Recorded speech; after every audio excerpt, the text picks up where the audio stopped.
우리는 이사야서 64장을 함께 보도록 하겠습니다. 함께 나누실 말씀 제목은 거룩한 성읍, 이런 제목으로 합니다. 64장은요 63장과 함께 한 그것으로 연결되어 있는 내용입니다. 그래서 64장은 지난주에 말씀 다 드렸듯이 64장은 기도의 내용입니다.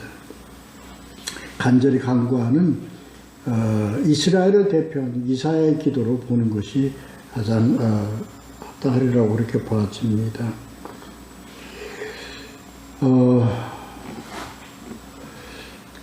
절실함, 간절함, 진실함,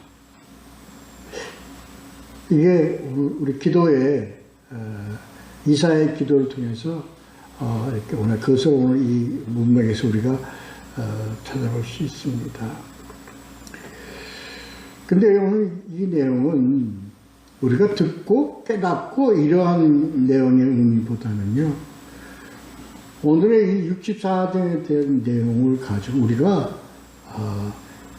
이런 진실함과 간절함과 이런 기도의 어떤 의미를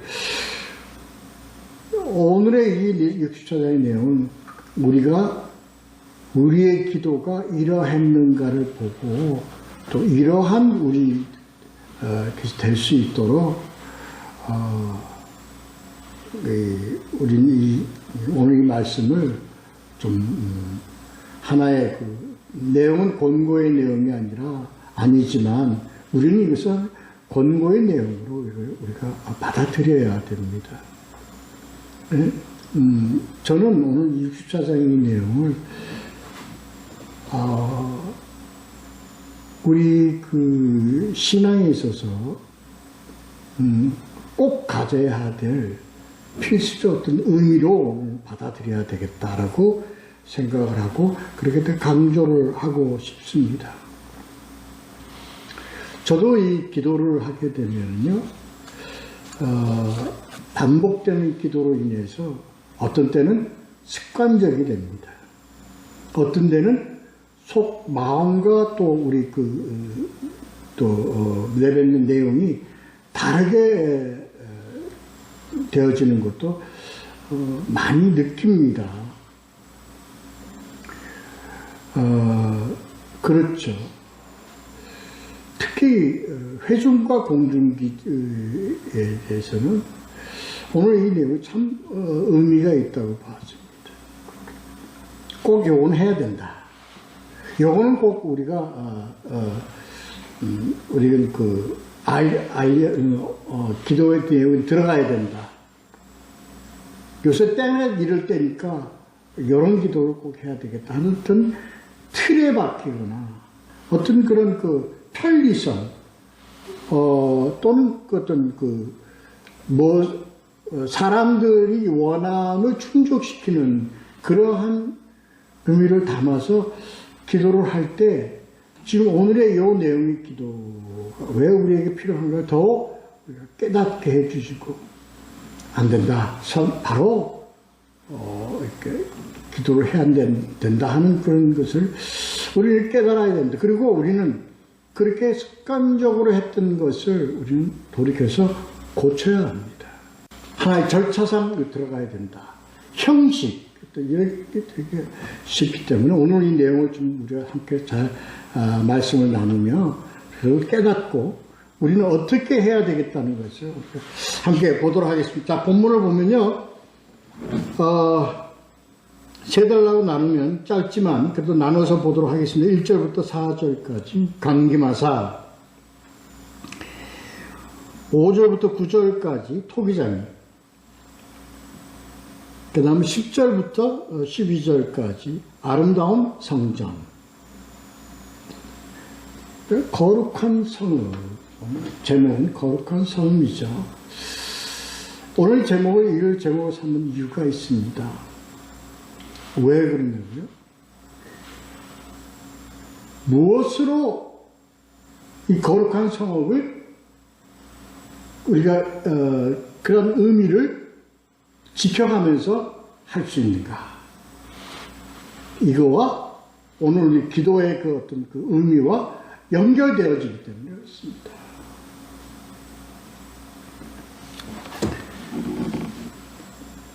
자, 1절부터 4절까지 강림하사입니다. 강림하사. 1절 보시면 이렇게 되어 있죠. 원하건대 주는 하늘을 가르고 강림하시고 주 앞에서 산들이 진동하기를 불이 섭을 사르며 불이 물 끓임 같게 하사 주의 원수들이 주의 이름을 알게 하시니 이방 나라들로 주 앞에서 알게 떨게 하옵소서. 이렇게 되어 있습니다. 하나님의 강림이죠. 근데 하나님이 강림하실 때 두 가지 어떤 그런 목적을 가지고 강림하십니다. 이 땅에 내려오신 목적 두 가지입니다. 첫 번째, 축복입니다.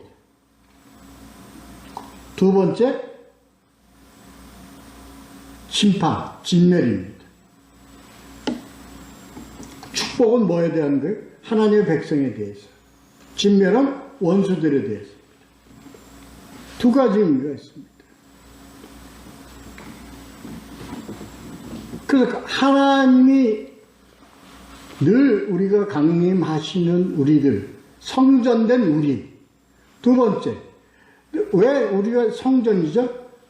하나님이 임재하시는 성령, 그러니까 우리는 뭐로 성전으로서의 삶을 살아가기 때문에 항상 하나님은 우리에게 함께 하시죠. 그걸 이 구약적 표현으로 강림하사 이렇게 표현합니다.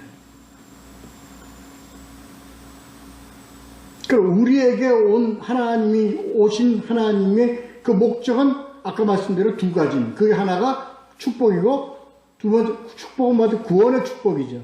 두 번째는 뭡니까? 진멸, 대적에 대한 징벌입니다.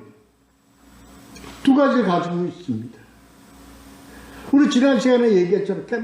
계속 강조했죠. 하나님의 임재라는 것이 오늘날 우리에게 어떤 것이 하나님의 임재인가? 지난번에 다 했죠. 그건 복음입니다. 말씀입니다. 말씀이 우리와 함께 계시면, 함께 하시면, 하여튼 이 말씀은 무엇으로? 하나님의 영에 의해서 우리에게 채워지는 그 말씀, 이겁니다. 다시 말해서 깨달은 말씀입니다. 다시 말해서 바른 의미의 말씀을 우리가 깨달아서 그 말씀이 우리 안에서 뭐가 되어서 생명이 되어서 흘러 우리 밖으로 나가는 거죠. 이게 우리들 그렇게 하는 겁니다. 그 두 가지 의미를 가지고 있다 이겁니다. 그래서 우리에게 말씀이 임한 것을 누가 알아요? 우리가 알고 또 누가 알아요? 대적이 압니다. 그래서 예수 그리스도가 이 땅에 내려와서 치유하실 때 또는 귀신을 내쫓았을 때 우리가 많은 사건에서 봅니다.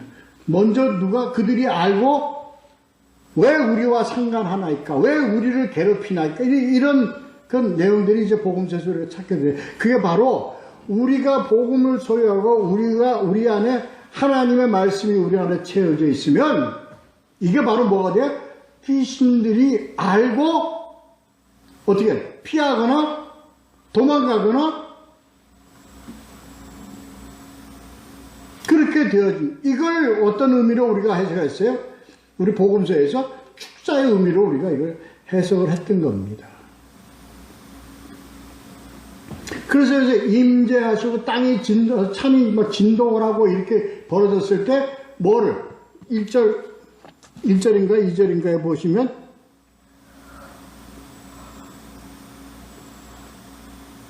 주 앞에서 떨게 하옵소서.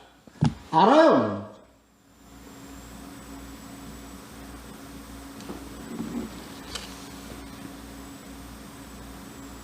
그래서요, 우리가 하나님의 임재에 대해서 우리가 정확한 의미를 우리가 이게 중요하다는 얘기예요. 이게 오늘 64장의 전체 뒤에 뭐까지 기도까지 연결되어지는 겁니다.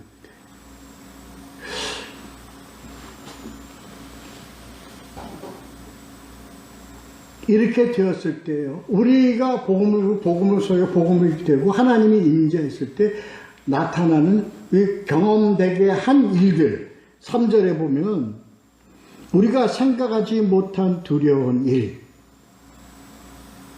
이거 뭐, 자기네들이 경험했던 거예요. 이거 자기 조상들이, 이스라엘 백성들이 경험한 겁니다. 눈으로 본 겁니다.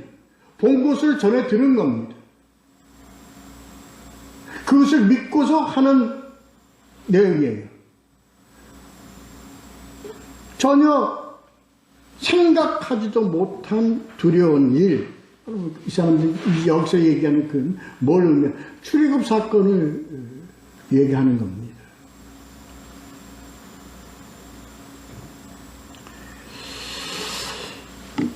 이런 이게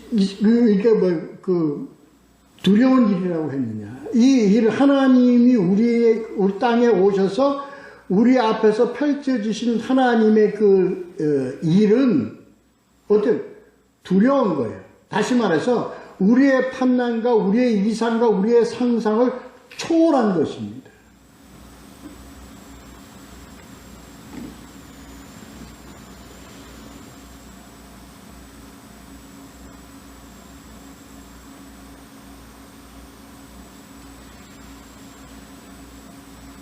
이걸 우리는 성경 전체에서 뭐라고 우리가 공통적으로 얘기하는 이적과 표적이라고 합니다. 그 이적과 표적이라는 것은 어떤 걸 의미해? 우리의 이성과 우리의 상상을 초월해 버립니다.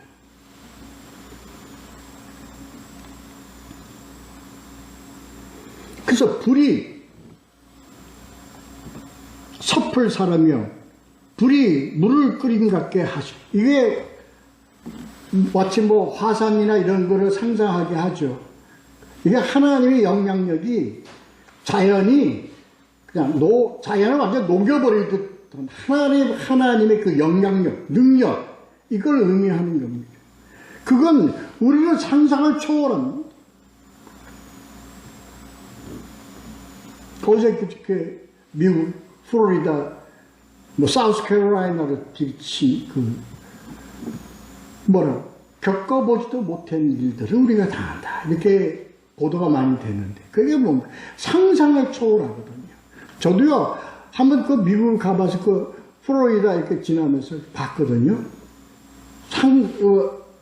저는 그냥 다 그 후에 갔지만, 갔더니 건물이 있는데 지붕이 전부 다 새 겁니다. 왜 새 거냐? 왜 지붕만 다 새 걸로 바꾸냐? 그래서 바꾸려고 바꾼 게 아니라 토네이도가 들이치니까 지붕이 싹 다 날아가 버린 거예요. 지붕이. 그러니까 우리나라 같은 데서는 이런 거는 우리가 상상 못하는 거예요. 우리는 그냥 비바람이 치고 태풍 바람이 불어도 그냥 온 나라가 이건 상상을 초월하는 겁니다. 그래서 그 사람들은요, 이 얘기할 때 토네이도 얘기하면요 떱니다. 그냥 똑같아요. 지금 앞에 뭐라고 돼 있어요? 떨게 한다. 그래서 그 출애굽이라는 게 상상되어지니까 지금도요 출애굽에 관한 그 영화들이 많이 나오잖아요. 십계니 뭐니 나오는데 이 기이한 길을 어떻게 영상으로 어떤 표현을 해보려고 그런데 그냥 그건 뭡니까? 우리가 생각과 이성과 판단으로 일어날 수 있을 것이라고 예상하는 범위 내에서 그걸 영상으로 만든 거예요. 바르게 그게 표현됐을까요? 전 그렇게 생각하지 않습니다. 그냥 우리가 표현할 수 있는 최대한의 표현이지, 과연 출애굽의 사건이 홍해가 갈라지고 이런 사건들을 어떻게 하셨을까? 아마 상상을 초월할 겁니다. 그렇게 생각합니다. 그래요. 하나님이 시내산에 임하실 때 진동을 하고 그냥 뭐 엄청난 소리로 이렇게 진동을 하고 이렇게 됐을 때 출애굽기 19장 18절에 표현되어 있듯이 이건 하나님이 임재하신다는 것에 하나님의 그 영향력, 하나님의 어떤 뭐라고 그럴까 존재의 의미를 나타내는 것은 우리가 상상을 할 수도 없습니다. 그래서 어떻게 해서 모세도 숨어서 백성들도 고개를 들지 못할 정도예요. 어마어마한 엄청난 겁니다. 하나님의 임재가 이렇습니다. 하나님의 임재가 볼 수가 없습니다. 우리 감당을 못한다는 얘기입니다.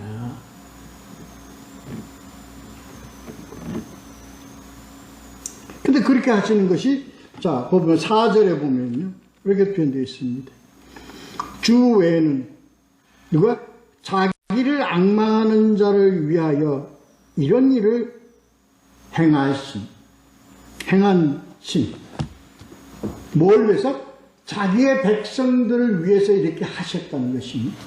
하나님 외에는 다 어떤 그런 신들도 이런 걸 보지도 못하고 귀로 듣지도 못하고 눈으로 보지도 못한 그런 유일한 하나님만이 하실 수 있는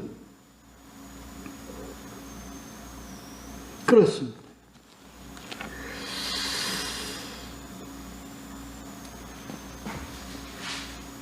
이 내용은요, 우리가 이것을 본 자요, 이것을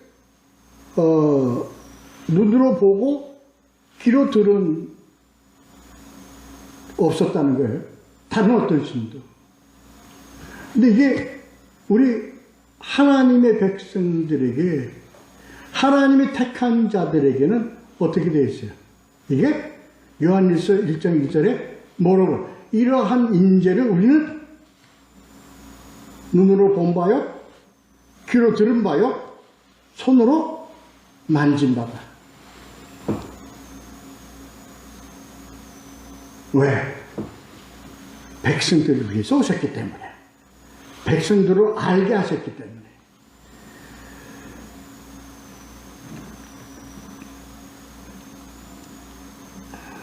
그렇습니다.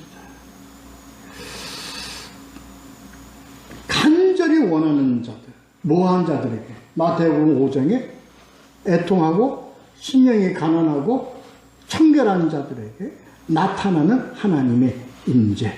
그래서 하나님 그런 자들 모은 자라 복받은 자라고 하는 겁니다.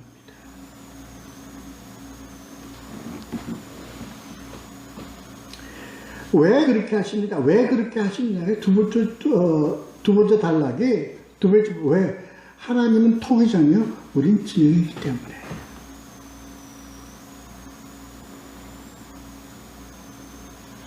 그래서 성경 가운데 하나님과 우리의 관계를 토기장이와 진흙의 관계로 표현한 내용들이 상당히 많습니다.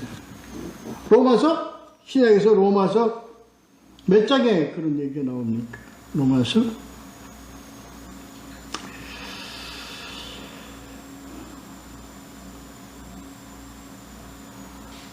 8장, 죄송합니다. 여기 8절, 로마서 9장 21절.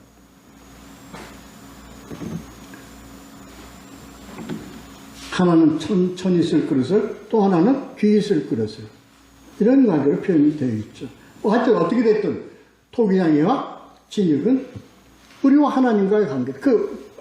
하나님은 뭐예요? 우리를 뭐하고 계신다? 빚고 계신다. 만들고 계신다. 만들어 가고 계신다.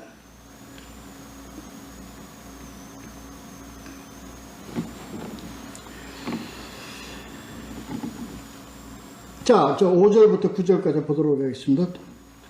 이와 관계 주님께서는 항상 우리를 어떻게 선대하시거든입니다. 5절에 보면 5절 주께서 기쁘게 공의를 행하는 자의 주의 길에서 주를 기억하는 자를 선대하시거늘. 그러니까 하나님을 공경하고 하나님을 의지하고 이런 자들은 늘 항상 선대하시거늘. 늘 이 선대하시고는 얘기는 지킨다, 아주 좋게 대한다 하는 얘기 아닙니까? 그러니까 왜 앞에 나와 있는 무슨 하나님은 뭐예요?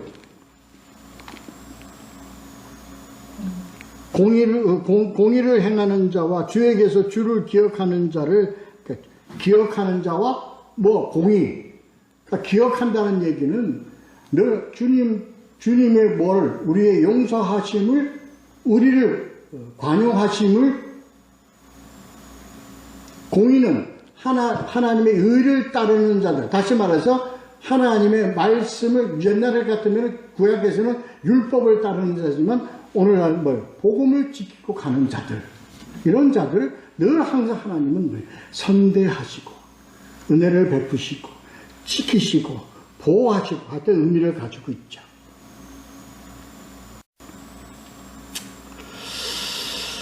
왜? 이게 하나님이 태초부터 우리에게 관계를 맺은 언약 관계이기 때문에 그렇다. 언약 관계이기 때문에. 신명기에 보면 여러분들 쭉 나오죠. 그 내용들이. 이 말씀을 지켜 준행하면 너희에게 복을 내리고 너희를 지키고 보호하고 항상 이런 의미를 우리에게 언약으로 말씀을 하셨죠. 그렇게 했어요. 그렇게 했는데 그 다음에 우리 뒤에 보면 후반절에 보면 5절 후반절에 보면 우리가 범죄함으로 또 우리가 이게 늘 우리가 지금 그 이사야서를 통해서 쭉 볼 때 하나님과 우리와의 관계를 그냥 구약의 전체가 다 이런 내용이다. 그렇게 선대하고 만들고 베풀고 은혜를 베풀어 줬는데 뭐 때문에? 우리가 범죄함. 이 범죄는 뭐예요? 하나님을 뭐 한 거예요? 배신함으로. 배신했다는 것은 뭐예요? 하나님을 망령되이 일컫고 우상을 섬기고 이겁니다. 무엇 때문에? 자기를 위해서. 하나님을 위해서 그런 게 아니라 누굴 위해서? 자기를 위해서 만든 우상입니다. 이 구약의 역사입니다. 그래서 어떻게 했어요? 이스라엘 전체가 다 남북이 전부 다 멸망해버리고 말았어요. 그런데 요 내용이에요. 이게 두 번째 단락이에요. 주께서 진노하셨사오니 그리고 이러한 것들이 아주 오래되었다. 이 현상이 아주 오래되었으므로 이게 오래되었다는 얘기는 뭡니까? 출애굽에서도 그랬고, 창세기서부터 그랬고, 베풀어는데 배신을 해, 베풀어는데 죄를 져, 또 진노하시고, 그거 하시고, 다시 또 용서하시고, 이런 것이 오래전부터 이 현상이 계속되어 왔다 이겁니다. 고백하는 거예요. 그래서 우리는 우리 스스로 설 수 있는 그런 존재가 되지 못한다는 것을 고백하는 겁니다. 이사야가 이스라엘 백성들을 대신해서.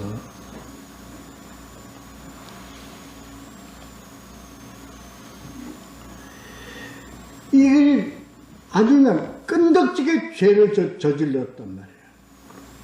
이게 구약의 역사입니다. 뭐 지금도 마찬가지지만 이게 구약의 역사예요. 덮어주면 다시 튀어나왔고 죄를 저지르고 다시 배신하고 또 용서하고 이거 하면 또 배신하고 이게 출애굽기, 열왕기, 사하 뭐 해 계속 구약 마지막 끝에 구약의 마지막 말라기까지 그냥 그 진행이 되어진 거예요. 이게. 그래서 완전 타락의 의미를 그리고 하나님의 그 용서의 어떤 그런 깊이, 넓이, 의미를 나타내는 그런 내용들이었다. 이렇게 이게 그래서 늘 항상이에요. 늘 항상 우리가 이러한 우리를 늘 알고 있는 가운데 가야 되는 거예요. 근데 이거를 어떻게 치료 좀 받고 나오면 이게 다시 내가 뭐가 돼? 범죄자로서의 입장으로 삶을 살아가, 이게 문제다는 거예요. 그리고 몰라. 잊어버려. 뭐를 잊어버려? 하나님의 용서하심, 하나님의 그 권고하심, 하나님의 경고를 또 잊어버려. 언제 그랬냐? 지금 그렇다는 거야, 지금. 오늘 이 말씀을 참 의미를 우리가 너무 깨닫고 알고 가야 합니다.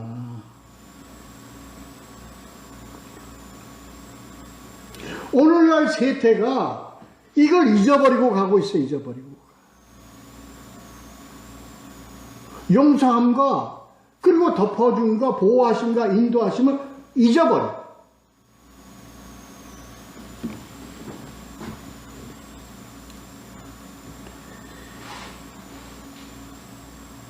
그래서 6절을 보면 뭐 같아서? 우리는 다 부정한 자 같아서. 뭐야? 우리는 존재 자체가 부정한 자야. 여기서 부정한 자라는 것은요, 레위기적 의미입니다. 레위기에서 부정한 것에 대해서 동물도 사람도 예를 들어서 이 부정한 것에 이런 것을 부정하느라 이런 것을 부정한 것이다 라고 설명을 했죠. 그 부정한 자 같아서요. 그건 뭡니까? 문둥병 환자같이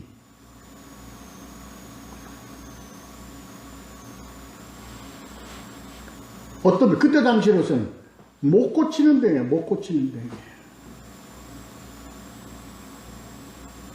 그리고 이 병은 어떻게 뭐하냐? 전염성을 가지고 있어서, 그때 당시의 표현으로는 전염성을 가지고 있어서 그냥 격리시켰잖아요. 그런 문둥병자 같아서라는 의미입니다. 부정환자 같아서.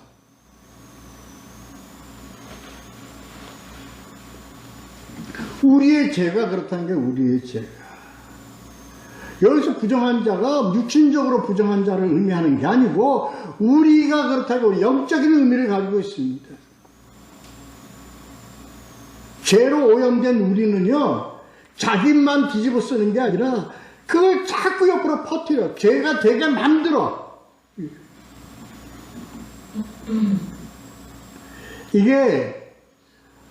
이걸 우리가 깊이 알아야 됩니다. 깊이 알아야 됩니다. 우리는 그렇다는 것은 고백하는 거 아닙니까? 이사야가. 그래서 우리는요, 제일 중요한 게 뭐냐면요, 이 세태에서 듣기 싫어도 욕을 먹어도 이걸 자꾸 알고 깨닫게 해줘야 돼요.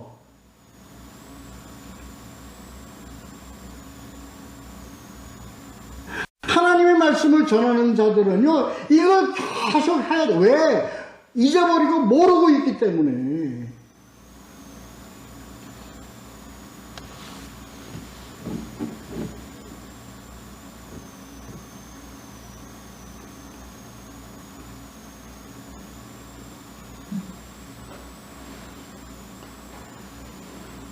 그래서 지금 이 세태가 됩니다. 주의 이름을 부르는 자도 없고 7절. 그래서 우리는 이것을 우리가 이 죄의 어떤 그런 완전 죄인이기 때문에 꼭 8절에 7절 후반절에 보면요, 이렇게 표현되어 있죠. 우리의 죄악으로 말미암아 우리가 소멸되게 하셨음이니이다. 우리가 갇혀있다는 겁니다. 뭐 때문에? 우리의 죄악 때문에. 우리의 죄악이 지금 뭐죠? 우리의 지금 죄악이 뭡니까?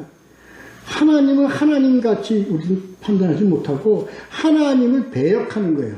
다른 것을 의지하는 거예요.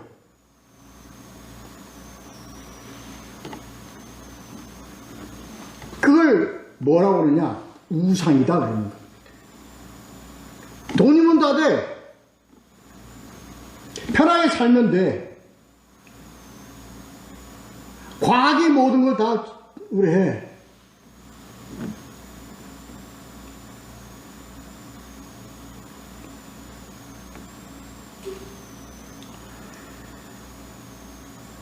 그래서 우리는 뭐로 살아갔어요? 육적으로만 살아가고 있다. 육적으로만 살아가고 있어요. 그러니까 뭐가? 우리가 갖고 있는 유일한 영장인 그 영적으로는 우리는 아무 의미 없이 살아가고 있다. 영적인 무기력함이에요.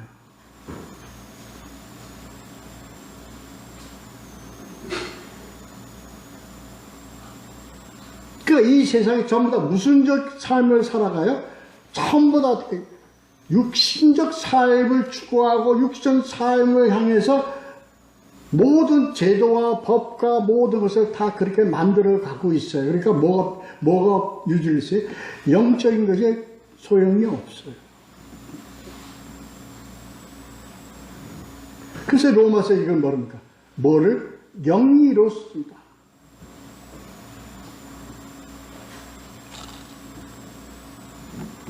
그러니까 이 세상에 하나님이 주신 관계성이 전부 다 뭐로만 이루어져가면 육적인 걸로만 연결되어지고 이루어져 가고 있다는 얘기입니다.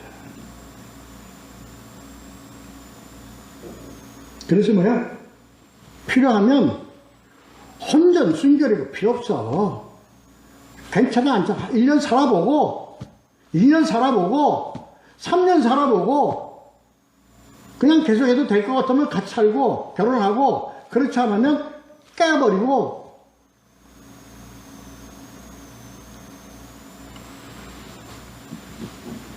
성경에서 그 말은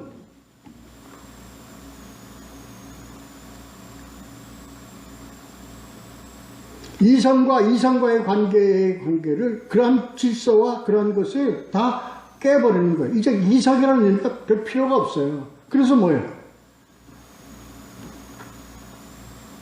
동성끼리 결혼을 하고, 아니 이 순리를 깨버리는 거예요.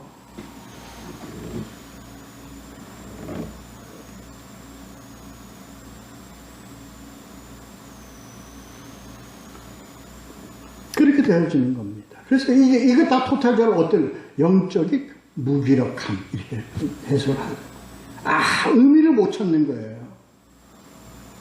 하나님과의 관계사에서의 의미를 전혀 못 찾는 거예요.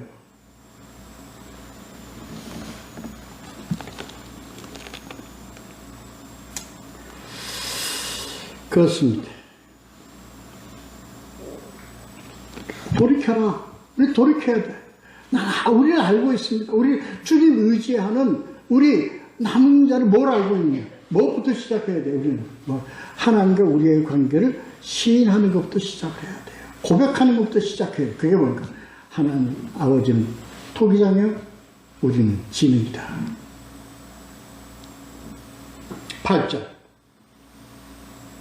이 얘기는 뭐예요? 토기장에 손을 떠나서 진흙이 지 마음대로 살려고 그러는데 그게 됩니까? 그러니까 무엇밖에 안 돼요? 흙밖에 안 되는 거예요. 하나님은 토기장에는 지 흙을 빚어가지고 뭘 만들어요? 그릇도 만들고, 국사발도 만들고, 밥사발도 다 만들어. 그 손을 거쳐서 되는 것이 하나의 존재인데, 어떻게 돼요? 그냥 흙이 흙으로 끝나. 그래서 하나님은 우리가 너는 흙이니 흙으로 돌아가라, 이렇게 되는 겁니다. 왜 그랬죠? 죄 때문에.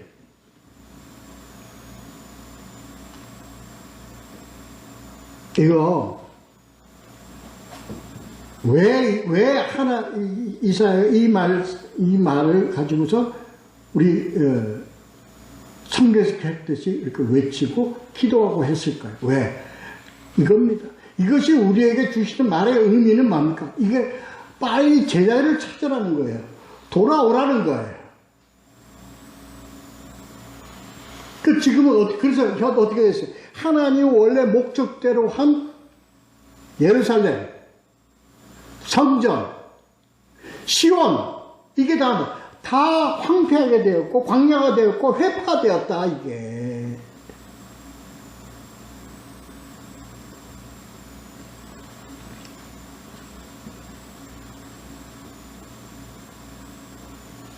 이걸 어떻게 다 회복시켜 주십시오. 이 얘기입니다. 우리가 오늘날 이 주어진 말씀이에요. 우리가 지금 오늘날 우리 공동체라는 게 다 뭘로 영적 무기력함으로 다 뭐 광야가 되었고 회파가 되었고 다 됐어요.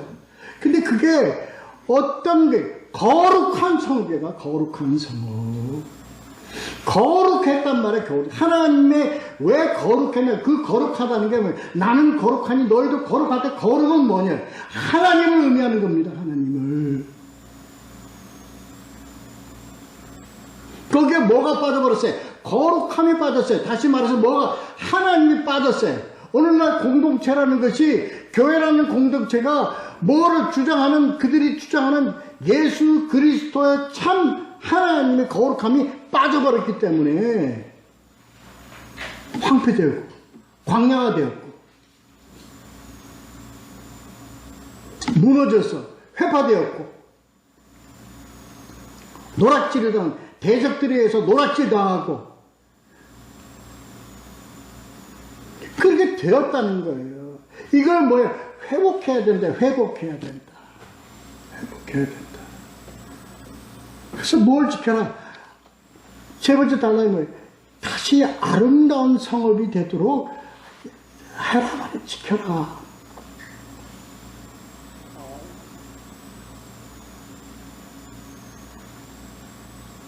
그래서 이 기도에는 뭐가 들어가 있어요? 이사의 간절함이 들어가 있어요. 오늘날 나라가 어렵고 돼 있잖아요. 뭐 국가 민족을 위한 대공의 국가 기도의 날, 이게 거기에는 뭐가 빠져 있어요? 거룩함이 빠져 있다고요. 진실됨이 빠져 있다고요.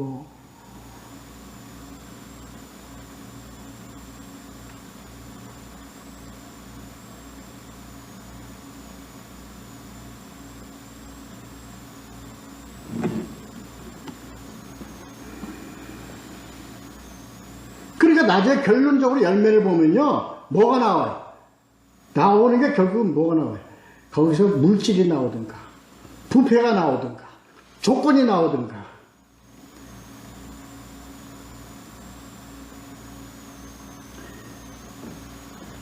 나 보잖아요, 지금 보죠. 토악질 나는 교회가 말이야. 응?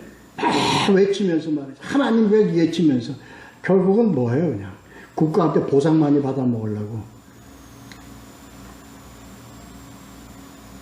오만 깡패짓 다 하고 조폭들이나 하는 짓들 다 하고. 이게 거룩한 성읍이 해파된 겁니다. 하나님의 교회가 뭐로? 회파되어 버렸어요. 광야가 되어 버렸어요. 아무 의미가 없다는 겁니다.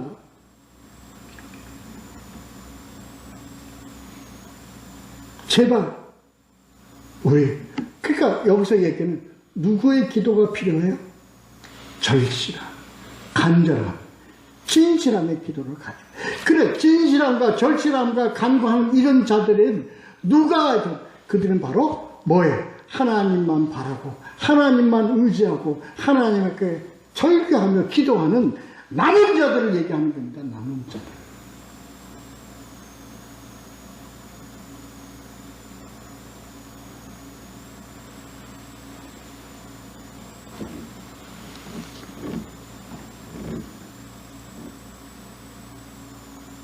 Who is remnant? 누가 남은 자냐? 누가 남은 자냐? 하나님의 말씀을 기억하고 그 말씀을 다시 우리가 상고하며 그 말씀대로 순종하는 자.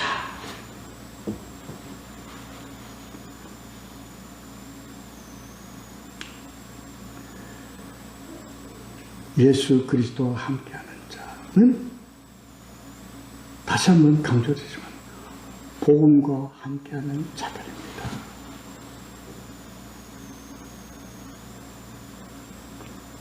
하나님은 지금 초점을 어디에 두고 있느냐? 이런 자들에게 두고 있습니다.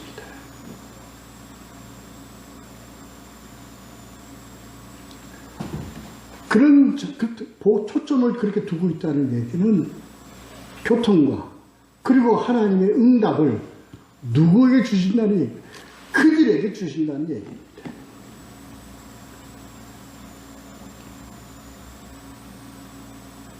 그래서 예루살렘을 다시 일으키실 때, 성전을 다시 일으키실 때, 교회를 그렇게 다시 일으키신 하나님, 누구에 의해서? 복음을 소유하고 주님과 교통하는 자들의 기도에 의해서입니다.